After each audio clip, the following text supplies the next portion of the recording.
Tutorial mata kuliah, Hukum Perbankan dan Tindak Pidana Pencucian Uang. Topik ke-10 dari 60 topik, Pengawasan oleh Otoritas Jasa Keuangan, OJK, bagian pertama. Pembentukan Otoritas Jasa Keuangan berawal dari adanya ketakutan dari beberapa pihak dalam hal fungsi pengawasan Bank Indonesia. Terdapat 3 hal yang melatar belakangi pembentukan Otoritas Jasa Keuangan, yaitu perkembangan industri sektor jasa keuangan di Indonesia, permasalahan lintas sektoral industri jasa keuangan dan amanat yang tertulis pada Pasal 34 Undang-Undang Nomor 3 Tahun 2004 tentang Bank Indonesia. Pasal 34 Undang-Undang Nomor 3 Tahun 2004 tentang Bank Indonesia merupakan respons terhadap krisis moneter yang terjadi pada tahun 1997 sampai tahun 1998 yang mempunyai dampak negatif, khususnya pada sektor perbankan. Krisis tahun 1997 sampai tahun 1998 yang melanda Indonesia mengakibatkan banyaknya bank-bank yang mengalami kebangkrutan sehingga banyak yang mempertanyakan pengawasan Bank Indonesia terhadap perbankan. Reformasi di bidang hukum perbankan diharapkan dapat mengatasi kerangka sistem keuangan yang lebih tangguh sekaligus menciptakan pencegahan dalam permasalahan-permasalahan di masa depan. Untuk itu, muncul pemikiran awal untuk membentuk Otoritas Jasa Keuangan, yang sebenarnya merupakan kompromi berbagai lembaga berkaitan dengan pembahasan untuk memisahkan pengawasan perbankan di Bank Indonesia. Undang-Undang Nomor 3 Tahun 2004 tentang Bank Indonesia menjelaskan mengenai independensi yang diberikan kepada Bank Sentral. Ketentuan undang-undang ini di samping memberikan independensi, tetapi juga mengeluarkan fungsi pengawasan perbankan dari Bank Indonesia. Ide pemisahan fungsi pengawasan dari Bank Sentral ini datang dari Helmut Schlesinger, mantan gubernur Bank Sentral Jerman yang pada waktu penyusunan rancangan Undang-Undang Nomor 3 Tahun 2004 tentang Bank Indonesia bertindak sebagai konsultan. Pada waktu rancangan undang-undang tersebut diajukan muncul penolakan yang kuat dari kalangan DPR dan Bank Indonesia. Sebagai kompromi, maka disepakati bahwa lembaga yang akan menggantikan Bank Indonesia dalam mengawasi industri perbankan juga bertugas mengawasi lembaga keuangan lainnya. Hal ini dimaksudkan agar tidak terlihat bahwa pemisahan fungsi pengawasan tersebut ditujukan untuk mengurangi kewenangan Bank Sentral. Pada akhirnya, Otoritas Jasa Keuangan akan mengawasi seluruh industri jasa keuangan yang ada di Indonesia. Dalam Undang-Undang Nomor 3 Tahun 2004 tentang Bank Indonesia ditetapkan bahwa Otoritas Jasa Keuangan akan dibentuk paling lambat tahun 2010. Namun, sebelum Undang-Undang Nomor 23 Tahun 1999 diamandemen menjadi Undang-Undang Nomor 3 Tahun 2004, bunyi ketentuannya adalah, lembaga Otoritas Jasa Keuangan paling lambat sudah harus dibentuk pada akhir Desember tahun 2002. Akan tetapi, dalam penyusunan Undang-Undang Otoritas Jasa Keuangan terdapat masalah yang harus diidentifikasi terlebih dahulu yang kemudian dikaji dan dianalisis kelebihan dan kelemahannya, serta meneliti praktik-praktik dalam membentuk suatu lembaga pengaturan dan pengawasan sektor jasa keuangan. Dalam hal ini sangat perlu mempertimbangkan prinsip-prinsip untuk melakukan reformasi dan membentuk organisasi lembaga yang melaksanakan fungsi pengaturan dan pengawasan sektor jasa keuangan. Undang-Undang Nomor 21 Tahun 2011 tentang Otoritas Jasa Keuangan yang menjadi landasan bagi pembentukan suatu lembaga independen untuk mengawasi sektor jasa keuangan. Hal ini sangat diperlukan untuk memperkuat akuntabilitas, transparansi, dan kredibilitas Bank Indonesia tanpa mengurangi makna independensi lembaga negara tersebut.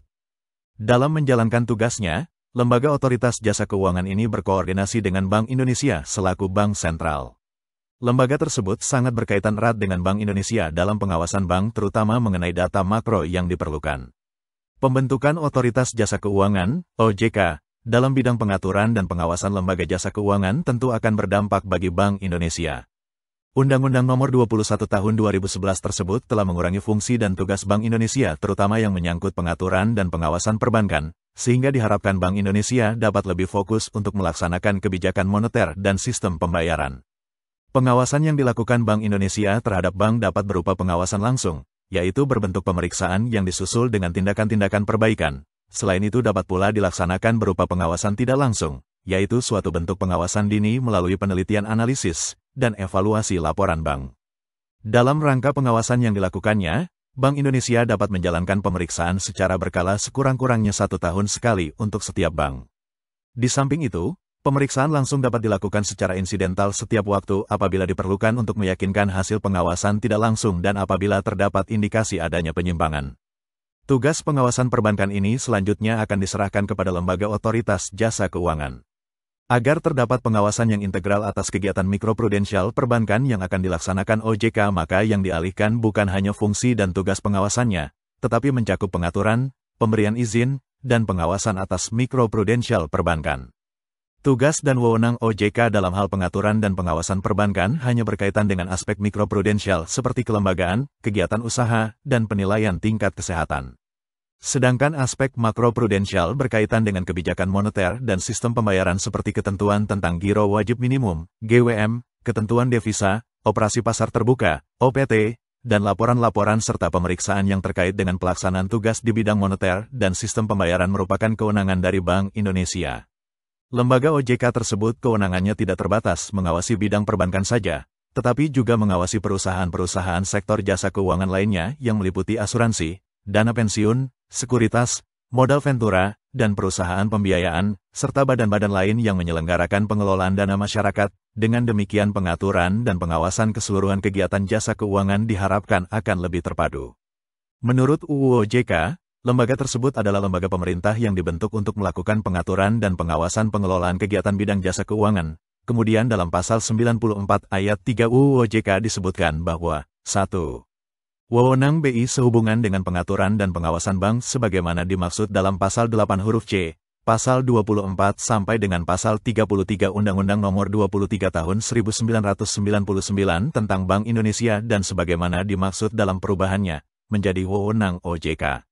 Substansi pasal 8 huruf C, pasal 24 sampai dengan pasal 33 Undang-Undang Nomor 23 Tahun 1999 yang kini menjadi kewenangan OJK adalah pengaturan dan pengawasan di bidang mikroprudensial.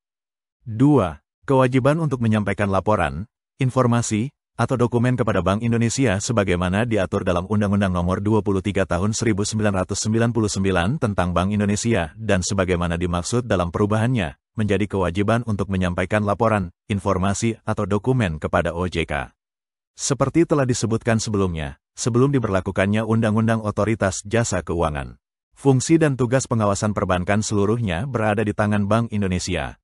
Dengan diberlakukannya Undang-Undang Otoritas Jasa Keuangan, maka fungsi dan tugas pengaturan dan pengawasan perbankan dialihkan ke tangan OJK. Namun, pengalihan yang dimaksud hanya mencakup ruang lingkup pengaturan di bidang mikroprudensial, yaitu 1. Mengatur dan mengawasi bank. 2.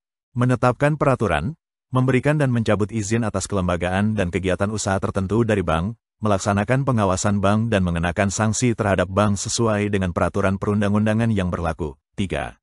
Menetapkan ketentuan-ketentuan perbankan yang memuat prinsip kehati-hatian. 4. Berkaitan dengan kewenangan di bidang perizinan sebagaimana dimaksud dalam pasal 24A, memberikan dan mencabut izin usaha bank. B. Izin pembukaan, penutupan, dan pemindahan kantor bank. C. Persetujuan atas kepemilikan dan kepengurusan bank. D. Izin kepada bank untuk menjalankan kegiatan-kegiatan usaha tertentu. 5. Melakukan pengawasan bank sebagaimana dimaksud pada pasal 24, yaitu pengawasan langsung dan tidak langsung. 6. Mewajibkan bank untuk menyampaikan laporan, keterangan dan penjelasan sesuai dengan tata cara yang ditetapkan oleh Bank Indonesia dan apabila diperlukan, kewajiban tersebut dialas dikenakan pula terhadap perusahaan induk, perusahaan anak, pihak terkait, dan pihak terafiliasi dari bank. 7. Melakukan pemeriksaan, a. terhadap bank, baik secara berkala maupun setiap waktu apabila diperlukan. B. Apabila diperlukan, pemeriksaan sebagaimana dimaksud di atas dapat dilakukan terhadap perusahaan induk, perusahaan anak, pihak terkait, pihak terafiliasi, dan debitur bank. C. Bank dan pihak-pihak sebagaimana dimaksud di atas, wajib memberikan kepada pemeriksa, keterangan dan data yang diminta dan pemeriksa mempunyai kesempatan untuk melihat semua pembukuan, dokumen, dan sarana fisik yang berkaitan dengan kegiatan usahanya. 8. Menugasi pihak lain, untuk melaksanakan pemeriksaan sebagaimana dimaksud dalam pasal 29 ayat 1 dan 2, serta pihak lain yang melaksanakan pemeriksaan sebagaimana dimaksud pada ayat 1, wajib merahasiakan keterangan dan data yang diperoleh dalam pemeriksaan. 9. Memerintahkan bank untuk a. menghentikan sementara sebagian atau seluruh kegiatan transaksi tertentu apabila menurut penilaian OJK terhadap suatu transaksi patut diduga merupakan tindak pidana di bidang perbankan. B. Berdasarkan penilaian di atas, OJK wajib mengirim tim pemeriksa untuk meneliti kebenaran atas dugaan tersebut. C. Apabila dari hasil pemeriksaan sebagaimana dimaksud di atas tidak diperoleh bukti yang cukup, OJK pada hari itu juga mencabut perintah penghentian transaksi sebagaimana dimaksud pada ayat 1. 10. Mengatur dan mengembangkan sistem informasi antar bank. Sistem informasi tersebut dapat diperluas dengan menyertakan lembaga lain di bidang keuangan. Penyelenggaraan sistem informasi tersebut dapat dilakukan sendiri dan atau oleh pihak dengan persetujuan OJK. 11. Dalam hal keadaan suatu bank menurut penilaian OJK membahayakan kelangsungan usaha bank yang bersangkutan dan atau membahayakan sistem perbankan atau terjadi kesulitan perbankan yang membahayakan perekonomian nasional, OJK dapat melakukan tindakan sebagaimana diatur dalam Undang-Undang tentang Perbankan yang berlaku. Demikianlah materi topik 10 tutorial kuliah hukum perbankan dan tindak pidana pencucian uang. Channel ini akan sangat membantu para mahasiswa untuk memahami perkuliahan dan menambah wawasan masyarakat umum. Subscribe dan like agar Anda mendapatkan update tutorial lainnya. Bagikan juga link video ini agar teman lain juga mendapatkan manfaat channel ini. Sekian dan terima kasih. Sampai jumpa.